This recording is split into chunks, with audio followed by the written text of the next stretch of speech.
우리 성경 말씀을 봉독하겠습니다. 성경 말씀은 시편 127편 1절부터 5절까지입니다. 시편 127편 1절부터 5절까지입니다. 구약 성경 898페이지입니다. 여호와께서 집을 세우지 아니하시면 세우는 자의 수고가 헛되며 여호와께서 성을 지키지 아니하시면 파수꾼의 깨어 있음이 헛되도다. 너희가 일찍이 일어나고 늦게 누우며 수고의 떡을 먹음이 헛되도다. 그러므로 여호와께서 그의 사랑하시는 자에게는 잠을 주시는도다. 보라, 자식들은 여호와의 기업이요 태의 열매는 그의 상급이로다. 젊은 자의 자식은 장사의 수중의 화살 같으니 이것이 그의 화살 가득한 자는 복되도다. 그들이 성문에서 그들의 원수와 담판할 때에 수치를 당하지 아니하리로다. 아멘. 오늘 새해 첫째 주일인데 제가 시편 127편 말씀을 가지고 함께 은혜를 나누고자 하는데, 여러분들이 얼른 생각할 때 이 설교 제목이 교회의 복이라 이렇게 되어 있어요. 오늘 시편 127편은 교회하고 무슨 관련이 있을까? 이런 의아함이 여러분들에게 먼저 들어올 수 있어요. 그래서 이 시편 127편은 가정의 달, 5월달이 되면은 주로 많이 이 127편을 가지고 대표적으로 사용했었던, 또 인용됐던 그런 설교 본문이기도 합니다. 그런데 목사님이 이걸 왜 교회의 복으로 했을까? 저는 이 27편을 교회론으로 보고 싶어요. 왜냐하면 제가 좀 이제 설명을 좀 드리겠습니다. 여러분 127편에 보면은 솔로몬의 시, 곧 성전에 올라가는 노래 이렇게 돼 있죠. 그러니까 우리가 얼른 127편만 놓고 보면 우리의 시각 속에서 보면 이게 가정 얘기가 나오고 태의 열매, 뭐 자식들, 또 집 이렇게 나오니까 이건 가정, 우리의 집 이런 얘기를 하는 거 아닌가? 우리에게 얼른 그렇게 인상이 특징 지어질 수 있는데요. 이 시편 127편은 크게 시편 120편부터 134편까지가 성전에 올라가는 15개의 시편에 포함되어 있는 내용이에요.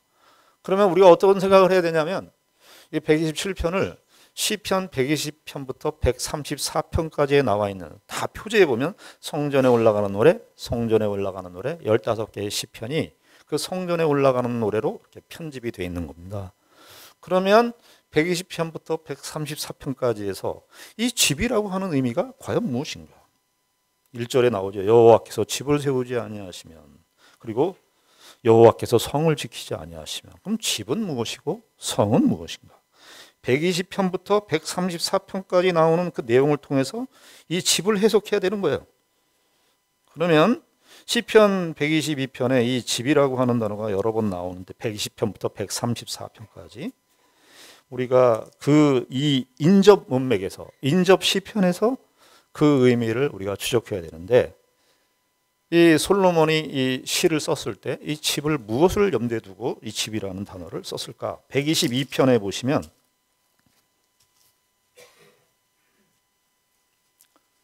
122편 1절에 보면 1절에 보시면 이게 다윗의 시, 이건 다윗의 시죠. 그죠? 고생에 올라가는 노래, 이것도 성전에 올라가는 노래예요. 그러니까 120편부터 134편에 있는 내용 속에서 이 집이 어떻게 얘기되고 있냐? 122편 1절에 보면 사람이 내게 말하기를 여호와의 집에 올라가자 할 때, 여호와의 집, 그렇죠? 여호와의 집입니다. 그러니까 또 이 122편 5절에도 보면 거기에 심판의 보좌를 두셨으니 곧 다윗의 집의 보좌. 1절에서는 여호와의 집, 5절에서는 다윗의 집. 그리고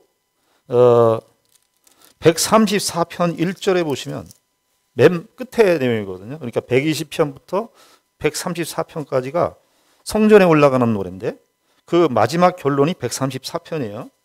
여기 134편 1절에 보면 보라, 밤에 여호와의 성전에 서 있는 여호와의 모든 종들아 여호와를 송축하라. 거기 보라, 밤에 뭐라고 되어 있죠? 여호와의 성전을. 그 의역이에요. 히브리 말은 같습니다. 여호와의 집, 여호와의 성전 같은 단어예요. 그러니까 127편에 나와 있는 이 솔로몬이 쓴 여호와께서 집을 세운다, 이 말은 무슨 말이겠습니까? 하나님의 교회, 구약의 이스라엘, 하나님의 성전을 가리키는 표현이고, 여기 127편의 병렬에서 쓴 시로 나와 있는 게 병렬에서 1절에 기록되어 있는 표현이 성인데, 성도 예루살렘 성벽을 가르치는 거예요. 그렇다면 솔로몬이 이 시를 썼을 때, 가지고 있었던 생각은 우리가 그냥 일반 나라의 성을 지키고 우리의 일반 가정을 지키고 그런 게 아니라 여호와의 나라, 하나님의 교회, 하나님의 이스라엘, 이것을 염두에 두고 기록했다고 보아야 하는 것입니다. 특별히 시편 120, 120편, 134편까지 시온이라고 하는 단어가 7번, 이스라엘이라고 하는 단어가 9번, 예루살렘이라고 하는 단어가 5번, 시온, 예루살렘, 또 이스라엘, 이 단어가 시편에 나오지만 이 120편부터 134편까지 아주 집중적으로 시온 7번, 이스라엘 9번, 예루살렘 5번, 21번, 이것은 다 교회를 가르치는 그런 표현이라고 할 수 있겠습니다. 혹시 이 117편을 교회론적으로 읽는 것이, 아니 목사님 저는 그렇게 안 보이는데요 하고 생각하시는 분들이 계실지 모르겠는데, 그런 분들은 저에게 질문하지 마시고 초대 교부였던 어거스틴 선생님에게 가서 질문을 해주시기 바랍니다. 우리 어거스틴 선생님께서는 이 127편을 교회론적으로 해석을 했습니다. 그러니까 여기 어떻게 봐야 됩니까? 여기 3절부터 나와 있는 자식들은 우리가 물론 우리의 가정의 자식들도 포함될 수 있지만, 이 자식들은 무슨 자식들이겠습니까? 하나님의 언약의 자손들, 하나님의 백성들 전체를 가르치는 그런 표현이라고 할 수 있겠습니다. 그래서 우리가 이 시편 127편을 교회론적으로 오늘 이 새해 첫날에 이 교회론적으로 해석을 하면서 은혜를 나누고자 합니다. 자, 그러면 127편 1절을 보시면, 이게 127편 짧게 5절로 되어 있지만 2개의 연으로 되어 있습니다. 1절, 2절이 있고 그 다음에 3절부터 5절까지가 두 번째 연입니다. 그런데 127편 1절을 보시면, 여호와께서 집을 세우지 아니하시면 세우는 자의 수고가 헛되며 여호와께서 성을 지키지 아니하시면 파수꾼의 깨어있음이 헛되도다. 그러니까 솔로몬이 이 시를 썼을 때 이스라엘 교회 솔로몬도 뭡니까? 이스라엘의 교회 지도자였어요. 그 당시 때 구약 교회 이스라엘의 지도자가 솔로몬 자신이었습니다. 다윗, 이스라엘의 모든 왕들은 파수꾼처럼 교회를 지키는 사람들이었습니다. 그러나 그 파수꾼, 세우는 자, 이들의 수고로 하나님의 교회가 지켜지지 않는다. 하나님의 교회가 말이죠.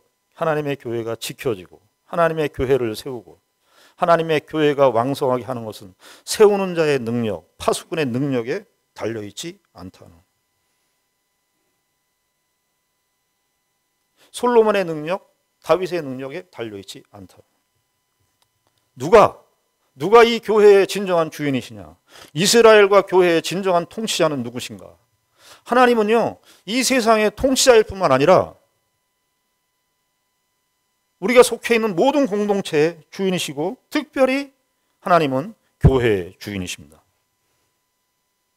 저와 여러분들이 이제까지 또 우리 교회 섬기시면서 이제 올해가 20주년이 되는데, 이제 21주년으로 향해서 가는 또 새해 이렇게 됐지만, 저와 여러분들이 아주 기억해야 될 것은, 분명하게 우리의 세포와 우리의 정신과 우리의 그 모든 혈액 속에 교회는 누가 주인이냐? 여호와께서 교회의 주인이시다 하는 이 사실이에요. 이것이 127편 1절에서 솔로몬이 하는 이야기예요. 그런데 여기 그렇다면 어떻습니까? 세우는 조를 하지 말라는 것입니까? 파수꾼의 깨어있음을 하지 말라는 이야기일까요? 그런 이야기는 아니죠. 파수꾼은 깨어있어야 되고 세우는 자, 지도자들은 수고를 해야 돼요.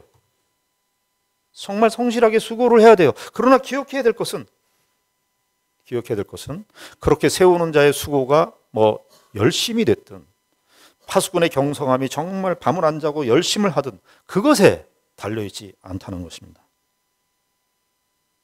2절은 어떻게 됩니까? 여기선 2절에서는 복수죠. 너희가 일찍 일어나고 늦게 누우며 수고의 떡을 먹음이 헛되도다. 그러므로 여호와께서 그의 사랑하시는 자에게는 잠을 주시는도다. 여기 특별히 여호와께서 그의 사랑하시는 자 이렇게 되어 있는데 이 사랑하시는 자는 구약 성경에 8번 쓰였는데요. 주로 하나님의 백성들을 가르칩니다.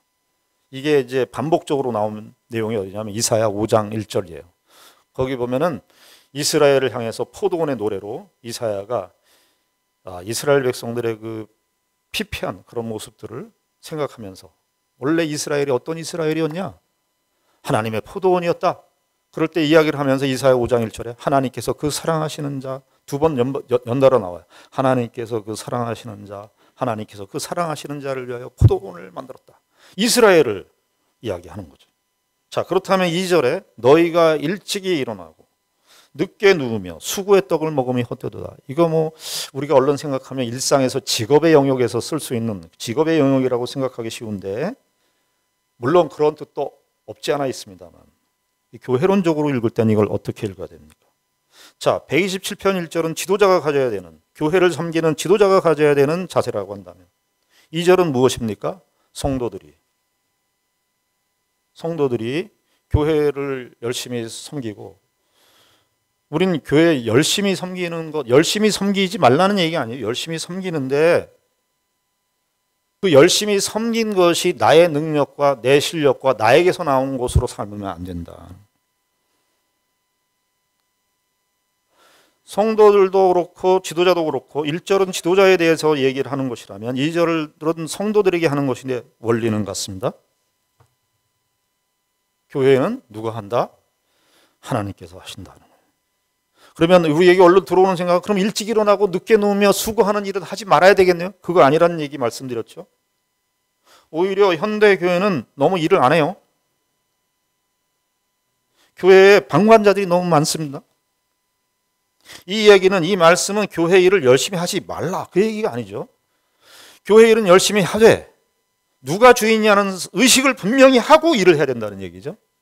하나님께서 이 교회를 지키시고 하나님께서 영원히 그의 나라를 통치하시고 그의 이스라엘, 그의 몸된 교회인 하나님의 나라를, 하나님의 교회를 하나님께서 친히 지키시고 보호하신다는 이 사실을 잊지 말라는 것입니다. 오히려 현대 교회는 일찍이 일어나고 늦게 누우며 수고의 떡을 먹는 이 현실이 없어요. 성실히 일해야 되는데 교회 와서 성실히 봉사하고 해야 되는데 너무 방관자, 관중으로만 계세요. 일을 하지 말라는 이야기 아닙니다. 교회에 속해서 봉사활동도 하셔야 되고 이런저런 일들에 개입하셔야 됩니다. 그 이야기, 그걸 하지 말라는 이야기가 아니라 그 일을 함에 있어서 내 실력과 내 능력으로, 내 노력으로 되어진 것처럼 생각하지 말라는 것입니다. 하나님께서 주셔서 이 일을 하게 하셨다라는 그 의식을 항상 가지고 교회를 섬겨야 한다는 이 사실입니다. 그의 사는 자에게는 잠을 주시는도다. 이거 어떻게 이해해야 되겠습니까? 그러면 잠을 잘 때만큼은 하나님께서 하시고 깨어있을 때는 우리가 일하는구나. 하나님과 우리가 협력하는구나. 그런 뜻이 아니죠. 그런 뜻이 아닙니다. 하나님께서 그의 교회를 친히 다스리시고 보호하신다. 우리는 잠을 잘 수밖에 없는 인생이다. 그래서요, 신앙생활 하시면서 우리가 물론 이 말씀은요, 우리의 인생과 우리의 가정에서도 사실은 통용되는 원리이기도 합니다. 우리 가정도, 우리 자녀들도, 우리 삶의, 우리의 모든 현실들도, 우리의 인생도 누구의 손에 달려 있습니까? 하나님의 손에 달려 있죠. 하나님의 은혜와 하나님의 능력이 아닌 것이 없죠. 우리가 가진 것으로, 우리가 가진 능력으로, 우리가 가진 조건으로 하나님의 나라를 세울 수가 없습니다. 우리는 평생 무엇을 배우느냐 하면 하나님만이 우리의 진정한 답임을 배우는 것입니다. 솔로몬은, 이 어거스틴 선생님은 이 시를 어떻게 해석을 했냐면 솔로몬이 나중에 이방 여인들과 수많은 이방 여인들과 결혼을 하고 그 이방 여인하고 결혼하면 안 되는데 이방 여인하고 결혼하고 이스라엘의 우상의 제국을 만들어 놓은 단초를 제공한 사람이 솔로몬이었습니다. 그 일을 겪고 나서 쓴 시라고 어거스틴 선생님은 이야기를 하셨어요. 그렇다면 이 솔로몬이 이 시를 쓸 때 자기가 정말 노력하고 뭐 열심히 하고 물론 이제 나중에 가서 유혹을 받아서 자기가 이스라엘에게 정말 큰 피해를 하나님의 나라에 큰 피해를 준 장본인이 되었지만 그러나 그 일을 다 겪고 나서 배우는 거죠. 아, 하나님께서 그 모든 것을 통치하시고 다스리시는구나. 이것은 우리가 교회를 섬기는 영역에서만 우리가 배우는 교훈이 아니라 우리의 인생 전체, 우리의 삶 전체를 통해서 배우는 것입니다. 저와 여러분들의 인생은 하나님만이 우리의 인생의 진정한 답이라는 사실을 모두가 다 그 과정 속에 있습니다.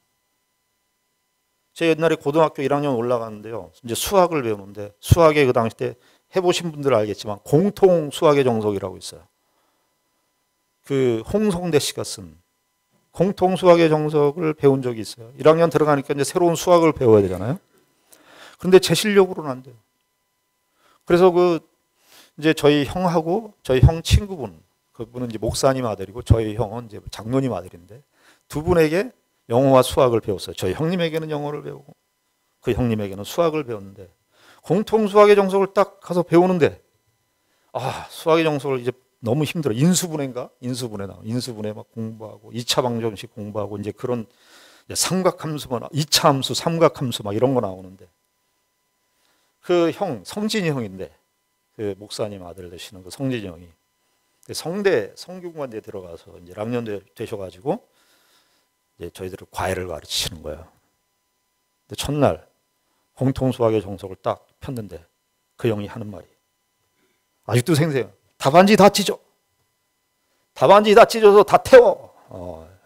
공통 수학의 정석 맨 끝에 있는 답안지, 풀이, 해제 다 찢어. 태워. 너무너무 황당해서 이거 혼자 가서 공부해야 되는데 숙제를 내주고 그러면 풀어야 될 텐데 너희들이 풀으라고. 너희들이 고민하면서 풀으라고. 답을 너희들이 알고 보기 시작하면 너희들의 실력이 안 돼. 답 없이 너희들이 그냥 생짜배기로 고민해봐. 그게 수학을 하는 과정이 아직도 생생합니다.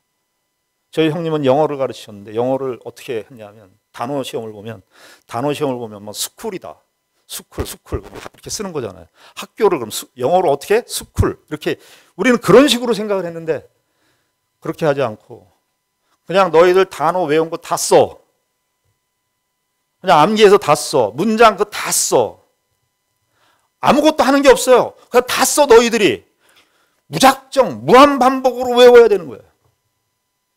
하나님께서 이 솔로몬이 이 표현을 썼을 때 솔로몬의 인생의 배경이 그가 이스라엘을 세우고 이스라엘의 왕으로 섬겼던 그 모든 과정들이 있는 거예요.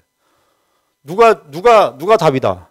하나님만이 답이다. 근데 그것을 어떻게 인생 속에서 누가 해야 돼? 내가 해야 돼. 내가 다 겪어야 돼. 내가 다 살아야 돼요. 우린 내일을 알 수가 없어요. 하나님께서 우리에게 내일을 보여주시지 않아요. 왜? 우리가 고민해야 되니까. 우리가 겪어야 되니까. 교회도 마찬가지입니다. 여러분 교회를 섬기실 때 어떤 틀을 가지려고 하지 마십시오. 기본적인 틀은 있지만 거기에 더 틀을 만들고 하려고 하지 마십시오. 왜냐하면 그러면 다 교회에서 제공하는 기계가 되고 로봇가 돼버려요.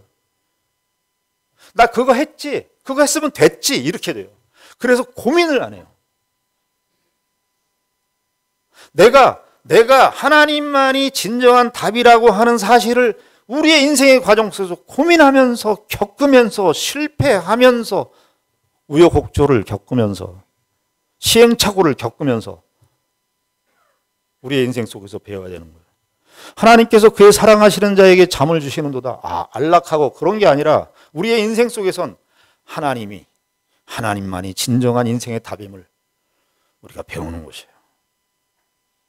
교회도 마찬가지입니다. 여러분 우리 올해 교회가 어떤 식으로 어떻게 펼쳐질지 우리가 알 수가 없어요. 각자 성도들의 삶에 현실 어떤 일들이 벌어질지 우리가 알 수가 없어요. 그때 우리가 고민하자고요.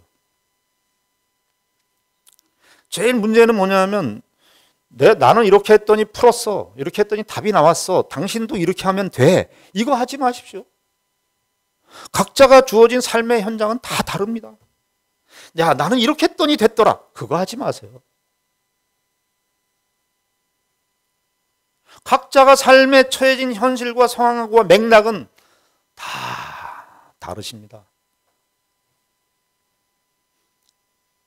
3절부터 5절까지는 무슨 내용이겠습니까? 이게 성도 교회 공동체를 말하는 내용이에요. 그런데 보시면 3절, 보라, 자식들은 여호와의 기업. 이 여호와의 기업이라는 말은 이스라엘 전체를 쓸 때 쓰는 말이에요. 그러니까 이 교회론적으로 읽고 해석을 해도 무리가 없는 거예요. 그러니까 자식들, 여호와의 기업이요 태의 열매는 그의 상급이로다. 젊은 자의 자식은 장사의 수중의 화살 같으니 이것이 그의 화살통에 가득한 자는 복되도다.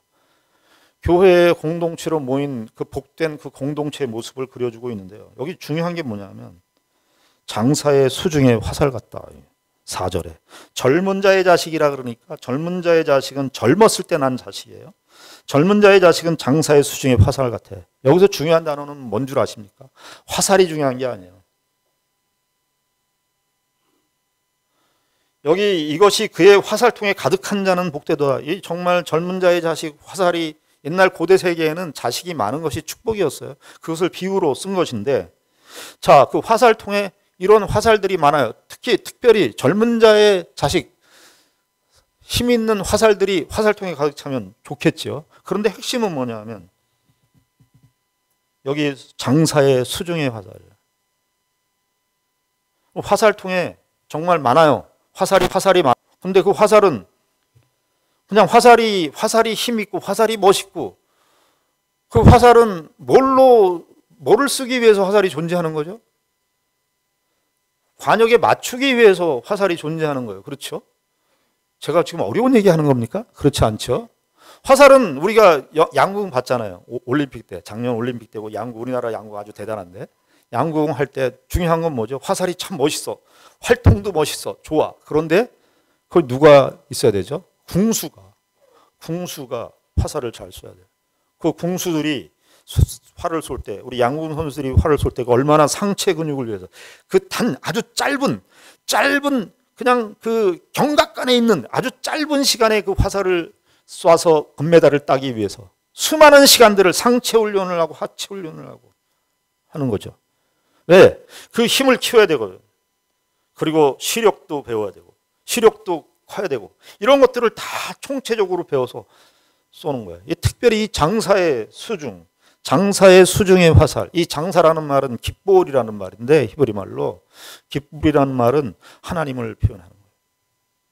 자, 화살의 전통에 화살은 많아요. 근데 거기 화살통 안에 뭐가 있어야 돼요? 하나님이 계셔야 돼요. 근데 우리가 성도들이 지난 1년, 우리의 지난 인생을 살펴보면 우리 화살통에 무엇이 있었나요? 하나님이 계셨습니까? 하나님이 없는 걸로는 근심해 하지도 않고, 하나님과 함께 하시지 않고 하나님을 의지하는 걸로는 전혀 문제가 안 생겨. 근데 돈이 없어. 세상이 이 물질의 세계니까 돈이 없어. 화살의 통에 돈이 없으면 인생 망한 것처럼 살아.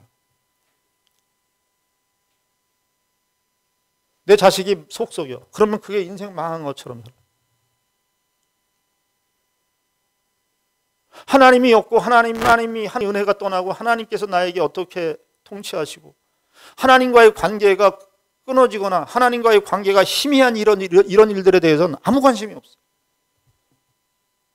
그런데 그런 전통, 화살통에 우리의 권력, 우리의 돈, 우리의 재물, 이 세상에 있는 것들로 가득 차 있는 한 우리는 근심을 피할 수가 없어요. 이 화살통에 장사에 하나님의 능력의 장중에 붙들려 있어요. 하나님이 우리 화살통에 계시느냐? 그 장사의 손이 우리 가운데 있느냐? 이것이 신자들의 삶의 핵심이에요. 교회는 이 세상에 있는 조건으로 교회의 힘이, 교회의 능력이 거기에 달려 있는 거 아닙니다. 교회 화살통에 뭐 돈이 많고 교회 화살통에 재정이 풍부하고 그래서 교회에 힘이 있는 것이 아닙니다. 교회의 화살통에 하나님의 능력이 잡혀 있어야죠. 장사의 수중에 잡혀 있어야죠. 근데 장사는 신자들이 우리의 삶을 한번 보십시오. 저와 여러분들의 개인의 삶은 어땠습니까? 우리 무엇을 가지고 그렇게 슬퍼하고 절망해 했나요?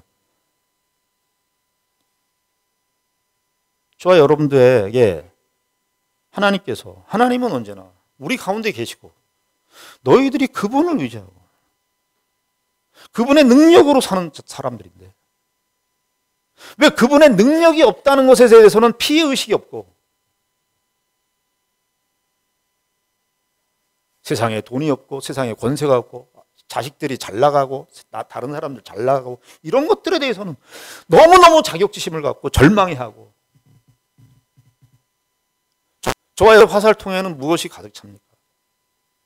저는 우리가 이 화살통에 장사의 수중에 잡혀있는 정말 우리 성도들, 우리 교회가 되기를 정말 주님의 이름으로 축원합니다. 그 또 하나 5절에 이것이 그의 화살통에 가득한 자는 복되다. 마지막 말인데요. 그들이 성문에서 그들의 원수와 담판할 때 수치를 당하지 아니하리라. 하나님의 교회가 성문이라고 하는 것을 그 당시 때 세상이라고 할 수 있겠어요. 하나님의 교회가 이 세상에 수치를 당하지 않는 모습으로 존재했으면 좋겠어요. 신약식으로 얘기하면 세상의 빛과 소금으로 사는 거예요. 저는 그래서 올 한 해 2025년도 우리 성도들의 삶 속에는요, 정말 아주 조그만 부분이라도 예측을 벗어나는 삶을 살았으면 좋겠어요. 예상을 벗어나는 삶을 살았으면 좋겠어요. 아주 조그만 부분이라도. 다윗의 경우를 보면 어차피 이제 솔로몬 얘기도 나오고 다윗의 경우를 보면 다윗이 우리가 사무엘상 17장에 사무엘상에 보면 다윗이 17장에 보면 어떻게 됩니까? 거기에 골리앗과의 전투에서 승리하게 되죠. 이기게 되죠. 17세 약관의 나이로 이스라엘의 구국 영웅으로 떠오릅니다. 그런데 오히려 사울에게 핍박을 받죠. 그래서 사울에게 그냥 고난의 세월을 보냅니다. 그런데 다윗이 사울을 죽일 수 있었던 두 번의 찬스가 있었죠. 엔게디 광야와 십 광야에서. 그런데 모두가 예상하기는, 그 동료들도 예상하기는 어떻게 했어요? 그 부하들도 어떻게 했어요? 사울 다 죽여라. 이번에 찬스다. 그럴 때 다윗이 어떻게 했어요? 정말 예상치 못한 행동을 하죠. 무슨 행동? 하나님의 기름 부으신 자를 내가 어떻게 해야 할 수 있을까? 엔게디 광야에서 다윗의 그 옷자락을 자르는 것까지도 그것도 다윗에게 걸렸어요. 모두가 예상하는 상황은 예상으로 펼쳐지는 상황은 다윗이 사울을 죽여도 무방한 거예요. 그러나 다윗이 그 일을 하지 않습니다. 모두가 다 욕할 수 있고 모두가 다 비난할 수 있고 모두가 다 비판할 수 있는 그 사람에 대해서 참아보는 거예요. 안 해보는 거예요. 저는 이런 면에서 우리 교회 성도들이 올 한 해 다른 예상을 벗어나는 삶을 살았으면 좋겠어요. 다윗이 또 어땠습니까? 이때는 다윗이 주인이 돼서 사울과의 경험에서는 다윗이 주인이 돼 주체가 돼서 용서하는 모습으로 표현되었다면 다윗이 오히려 당할 때의 모습을 보여주고 있는 것이 사무엘하 16장입니다. 자기 아들 압살롬에게 반역을 당해서 쫓김을 당해요. 쫓김을 당하면서 마하나임으로 예루살렘에서 하나님의 성 예루살렘 그 교회를 떠나서 정말 이방으로 어디 정처 없이 떠나가는 그 시점에서 패망한 완전히 몰락한 사울의 가문인 시므이에게 돌팔매질을 당합니다. 돌팔매질을 당한다는 것은 돌 맞는다 그 정도가 아니라 이스라엘에 넌 필요 없는 자야. 이스라엘 공동체 너는 부정한 자야. 그런 정도의 돌팔매질을 당합니다. 다윗이 그런데 어떻게 합니까? 그때도 다윗의 부하들이 어떻게 합니까? 저 시므이 죽여버리자고. 죽여버리고 해도 그 예상되는 행동이었어요. 그런 예상되는 행동 속에서 다윗이 어떻게 합니까? 놔둬라. 하나님께서 저를 통해서 나에게 하시려는 말을, 저를 통해서 하나님께서 저를 통해서 나에게 하시려는 말을 하시려고 하시나 보다. 여러분, 참고 욕할 수 있고 비판할 수 있고 내 분노를 쏟을 수 있는, 그래도 되는, 너무나도 당연한 현실, 너무나도 당연한 정황, 너무나도 당연한 사람, 이 사람에 대해서 안 해보는 거예요. 안 해보는 거예요. 신약 성경의 대표적인 사례가 하나 있죠. 누굽니까? 바울입니다. 사도행전 16장에 보면 2차 선교 여행 때 빌립보에 갔는데, 빌립보에서 복음을 전하다가 늘 그 귀신 들린 소녀를 고쳤는데, 오히려 그 귀신 들린 소녀를 통해서 유익을 얻던 그 주인들에게 오히려 고소를 당해서 감옥에 갇히게 됩니다. 밤새도록 매맞았어요. 하나님께서 은혜를 베풀어 주셔서 이 터가 움직이고 그 교도소가 그냥 개방이 됐어요. 모든 죄수들이 다 도망가는 거예요. 근데 바울도 도망갈 수 있잖아요. 바울과 실라도 도망갈 수 있잖아요. 기도했고 찬송했으니까 하나님이 응답하셔서 이런 기적을 주셨구나. 나 도망가야지. 그래야 되는데 모두가 예상되는 행동은 바울과 실라가 도망가도 상관이 없어요. 신앙적 명분도 확실해요. 하나님이 기도했더니 옥토를 흔들리게 해서 이 착고를 풀게 해주셔서 난 나갈 거야. 얼마든지 나갈 수 있는 그런 상황이었죠. 그런데 바울과 실라가 어떻게 합니까? 간수장을 생각해요. 간수장. 내가 나가면 이 간수장은 간수장이 그래서 구원을 받죠. 주 예수를 믿으라. 너와 내 집이 구원을 얻으리라. 간수장에게는 얼마나 고마웠겠어. 모두가 다 예상되는 상황 속에서 바울은 어떻게 했다고요? 그거 하지 않는 겁니다. 저와 여러분들이 올 한 해를 보내면서 올 한 해 또 새로운 도전과 새로운 현실들이 우리에게 펼쳐질 텐데 조금만이라도 한 번이라도 예상을 뛰어넘는, 예측되는 행동을 누구나 예측 가능한 그 일을 뛰어넘는 신자로서의 삶을 보여줬으면 좋겠습니다. 같이 보여주십시다. 그래서 혹시 올해 2025년도 연말이 돼서 목사님 저 이렇게 살았더니요, 내가 그렇게 얼마든지 욕할 수 있고 비난할 수 있고 뭐라고 해도 되는데 내가 이렇게 참았더니 오히려 제가 나를 비웃고요, 나의 진심을 오해하고요, 오히려 나를 더 욕하고요, 더 해요. 나를 호구로 보는 것 같아요. 그 얘기 듣자고요. 올해 들어보자고요. 우리 그 얘기를 해보자고요. 억울합니까? 그런 일을 당했을 때? 그렇게 해서 아니요. 한 것만큼 된 겁니다. 레위기에 보면 하나님께서 뭐라고 얘기하냐면 내가 거룩하니 너희도 거룩하라. 그 얘기는 무슨 뜻입니까? 나는 너희들에게 거룩을 포기하지 않아. 우리에게 갖고 계신 기대가 거룩이에요. 하나님의 거룩이에요. 하나님의 거룩이에요. 예수님께서 이 땅에 십자가로 우리가 성탄절을 보냈지만 이 땅에 오셨어요. 인간의 몸을 입고 오셨어요. 우리를 구원하시기 위해서 오셨어요. 근데 그 예수님의 오심이 하나님이 낮아지셔서, 성자 하나님이 낮아지셔서 이 땅에 오셔서 십자가에 죽으시는 그 죽으심이 우리를 구원하겠다?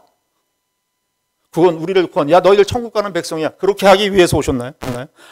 우리와 연합해서 우리를 그 하나님의 그 거룩하신 수준까지 우리를 인도하시기 위하여 주님께서 기꺼이 십자가를 지신 거예요. 저와 여러분들이 그 한 걸음, 우리의 현실 속에서는 예수님께서 요구하시는, 하나님께서 요구하시는 그 거룩에 정말 수준에 아주 못 미치지만, 그러나 조금씩 한 걸음씩 뛰는 걸 보고, 우리가 부모가 자식이 태어나서 한 걸음 걸음만 하고 그러면 너무 좋아. 쟤는 어떻게 걸어? 천재인가 봐. 막 그러면서 우리가 하잖아요. 하나님 우리 그렇게 보신다고. 올 한 해를 우리가 보내면서 저와 여러분들이 정말 예측될 수 있는 그런 모든 상황들 속에서, 현실들 속에서, 그 조건들 속에서 하나님의 이름으로, 주 예수 그리스도를 믿는 믿음으로, 주와 연합된 존재로서 내 마음은, 내 속은 너무나 자연스럽지 않은 그런 현실들이지만, 그러나 그 속에서 한 걸음씩 용서하려고, 비난을 멈추려고, 판단을 미루고, 그래서 한 걸음씩 기꺼이 내가 원수라고 생각하는 그 사람과 함께 밥을 같이 먹고 이야기를 나누는, 정말 예측할 수 없는 그 모든 상황들을 살아가시는 귀한 은혜가 우리 교회 가운데 있기를 바랍니다. 기도하겠습니다. 하나님 아버지, 은혜를 감사합니다. 올 한 해를 우리에게 또 주셨습니다. 하나님께서 우리에게 주신 복된 기회입니다. 그리스도를 닮아가라고, 하나님의 거룩하심에 참여하라고 주신 인생의 영광스러운 기회입니다. 어찌 죄인된 우리 가운데 그리스도의 이 성품을, 그리스도의 주되심을, 영광을 우리 가운데 감히 할 수 있겠습니까? 그런데 하서 그 일을 우리에게 맡기시고 그것이 우리에게 복이라고 말씀하십니다. 아버지 하나님, 올 한 해도 저희들 지켜주시고 인도하여 주셔서 조금이라도 세상 사람들과 같이 죄인된 모양으로 반응하는 그 반응이 아니라 하나님의 백성으로서의 새 사람 된 반응으로서의 아주 미세한 부분이라도 진전이 있는 올해의 삶이 될 수 있도록 축복하여 주시옵소서. 예수님 이름으로 기도드리옵나이다. 아멘.